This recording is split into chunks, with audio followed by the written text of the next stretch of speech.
my name's Kathy Wood, and I guess you could call me the reluctant missionary. I was saved back in 2003.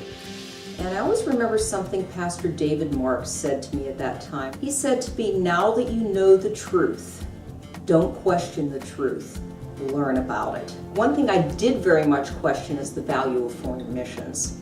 I could not perceive why it was of value to spend all that money and all that time traveling to foreign countries to evangelize to foreign people when there was so much need in our country, our state, and even in our local area. I felt it was a misappropriation of time and money.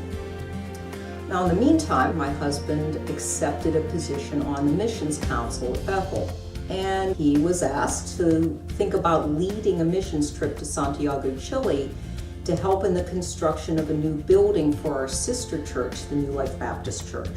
Then it was felt we were needed to provide a work team to help construct the building.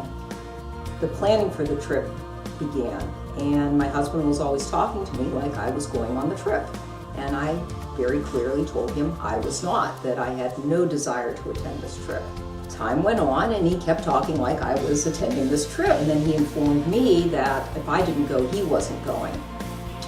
Then I was angry, and I realized that there was a likelihood this trip wouldn't happen if I didn't go.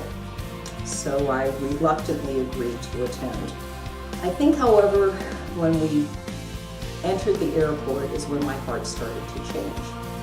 We were greeted by a gentleman named Jorge, who was a member of a sister church in Santiago, who was also a customs official at the Santiago airport. And he led us seamlessly through a complicated entry process.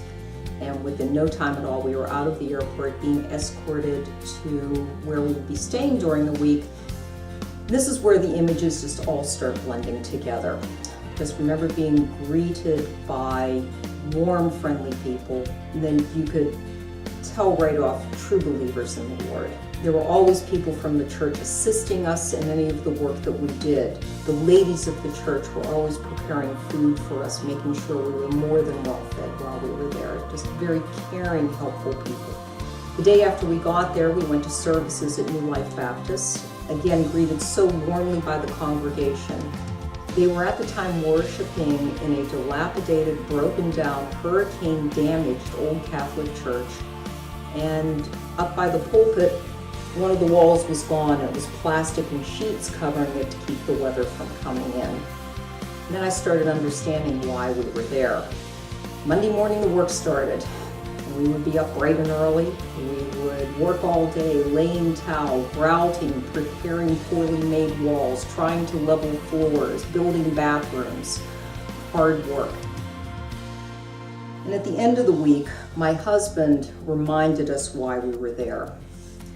And why we were there is from Matthew 28, verses 16 through 20. Now the 11 disciples went to Galilee, to the mountain to which Jesus had directed them. And when they saw him, they worshipped him, but some doubted. And Jesus came and said to them, all authority in heaven and on earth has been given to me. Go therefore and make disciples of all nations, baptizing them in the name of the Father and of the Son and of the Holy Spirit, teaching them to observe all that I have commanded you. And behold, I am with you always to the end of the age. And I go back to what Pastor Marks said. Don't question the truth. Learn about it. That's the truth. It's presented to you in the Word. And during that week, I learned. And now I look eagerly forward to our next trip when we'll be going back in 2014. And I feel blessed to be able to do so, and hopefully in the future in retirement be able to spend more time on missions wherever the Lord may lead me.